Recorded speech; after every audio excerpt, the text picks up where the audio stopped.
Olá, nobres amigos! Eu sou o Lucas Docas, e nesse vídeo aqui, como eu achei muito legal um dos vídeos anteriores que eu gravei a respeito dos RPGs e de como eles podem ou não serem coisas fantasiosas, nesse vídeo eu resolvi adentrar de vez o neomedievalismo e falar para vocês a respeito de magia. Por que você resolveu brincar com o neomedievalismo, Docas? Você que até antes era um medievalista tão sério e evitava de todas as formas o neomedievalismo? Porque, cara, eu acho que talvez seja legal trazer essa pegada um pouco mais lúdica aqui pro canal, pelo menos aos domingos ou em uns dias mais variados. Não tornar uma rotina grande, mas em pequenos momentos poder trazer essa parte mais lúdica, porque deve ser maçante falar só sobre medievalismo, começar a adentrar uns temas profundos como a vassalagem temporária da nobreza ou como os nobres perdem seus títulos. Porque eu sei que tem quem curte esses temas profundos, mas eu sei também que muitos de vocês às vezes devem falar: não, eu queria uma coisa mais suave hoje pra ouvir ou pra ver aqui do canal. Queria uma coisa mais legalzinha, mais tranquilinha, não precisa ser tão técnica, né? Então, até por isso que eu tô adentrando essa parte do neomedievalismo. E eu resolvi começar pela magia, porque eu acho que a magia é o ponto-chave do neomedieval. Porque, tipo, eu imagino que qualquer história que seja neomedieval sem magia em si, vai ter uma tendência muito forte pro medievalismo. Já vai ficar parecendo até algo medievalista em si, por mais que não seja medievalista 100%, já vai começar a pegar uma tendência nessa direção. Então, eu acredito que o ponto forte do neomedieval é a magia. E também é o ponto que, vamos dizer assim, torne a coisa mais questionável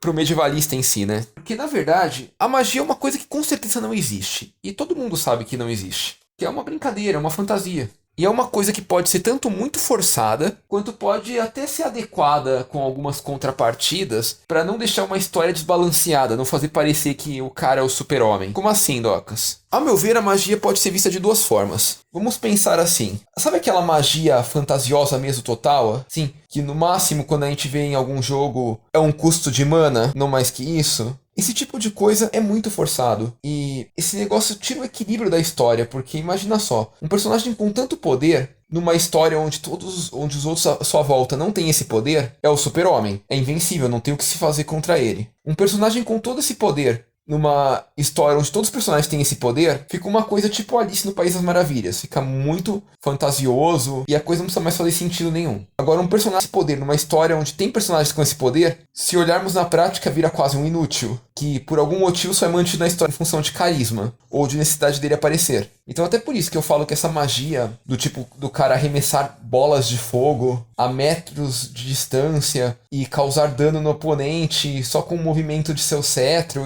é o tipo de coisa muito forçada. E isso vai custar só uma mana pra ele. Isso tira um pouco a graça da história, na minha opinião, às vezes. Agora, não que hoje eu seja um exímio leitor, mas no passado eu era. Então, continuando a gravar aqui, fui interrompido. A questão da magia tem essa, né? E existem meios de contrabalancear a magia.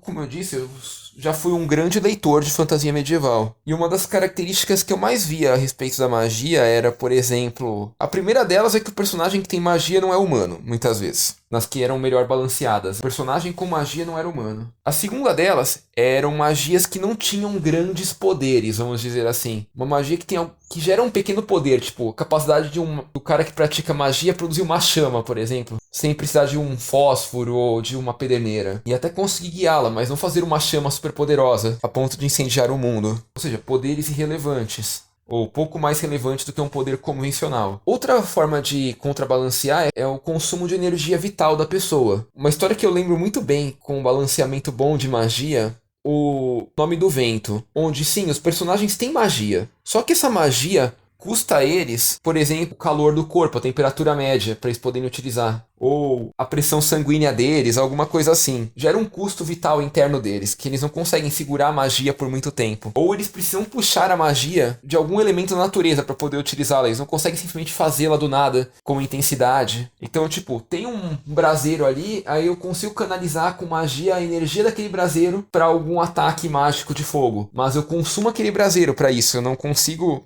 produzir a energia dele. Uma coisa mais ou menos assim. E aí, neste caso, quando há um bom contrabalanceamento de magia, eu confesso até que isso, meu lado mais lúdico, meu lado não pensando na precisão histórica e coisa assim, como algo mais legal, assim, como algo bem coerente, algo que torna até a magia um elemento bacana, porque num caso que nem esse, a magia seria pouco mais do que uma tecnologia. Então torna uma coisa equilibrada, uma coisa que não deixa a história muito desbalanceada. Agora, uma coisa que eu vejo muito em magia, em histórias de fantasia, é a ideia do mago ser frágil. A incrível brincadeira de quando a gente joga RPG que fala que mago é papel, que qualquer porradinha mata ele. Quando eu vejo uma coisa dessas, eu fico pensando o seguinte: não faz sentido, porque o mago é humano. É tão humano quanto um guerreiro. É tão humano quanto um ladrão, quanto um músico, quanto qualquer outra coisa que possa existir numa história fantasiosa. Então não faz sentido ele ser mais frágil que os demais. Ou pelo menos não nesse nível, né? Só pra poder compensar os superpoderes dele. Porque pensa só, uma boa história de fantasia, por que um mago não poderia usar uma armadura? Na verdade, por que qualquer pessoa não poderia usar uma armadura? Uma armadura é só uma vestimenta, é só um equipamento.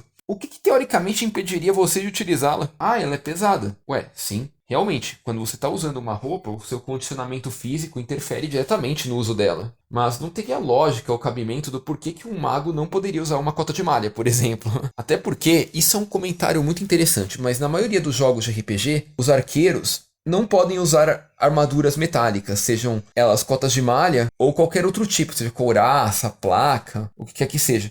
Mas na vida real, se pegarmos os arqueiros da Guerra dos 100 Anos, as forças inglesas mercenárias que iam pra guerra, podemos ver que todos eles usavam armadura. Todos eles tinham espadas e podiam usar espadas, não estavam ficar usando só arco o tempo todo. Utilizavam o arco sim, porque tinham vantagem, porque sabiam utilizá-lo melhor. Mas todos eles tinham espadas, todos eles tinham armaduras, seriam cotas de malhas ou placas. Então, se um arqueiro da vida real podia usar uma cota de malha numa boa, por que um mago baseado numa história realista em si não poderia? A verdade é que isso é só uma forma de contrabalanceamento para as histórias fantasiosas, né? Mas é aquela coisa. Como eu falei, a magia é o principal elemento da fantasia. É o principal elemento que torna o neomedievalismo uma coisa muito diferente do medievalismo em si, que dá caráter relevante à diferença entre os dois. E ao mesmo tempo, é o elemento capaz de dar graça a uma história ou de destruir a graça dela completamente. Então é um elemento a ser utilizado com cuidado e com muita sabedoria. Então, bons nobres amigos, acho que por esse vídeo é isso. Espero que tenham gostado. Deve ter ficado horrível essa gravação aqui, porque eu gravei fora de casa, tô num lugar barulhento pra caramba, onde tá tendo canteiro de obra do lado, tendo passagem de carro. Se eu conseguir editar tal coisa e deixar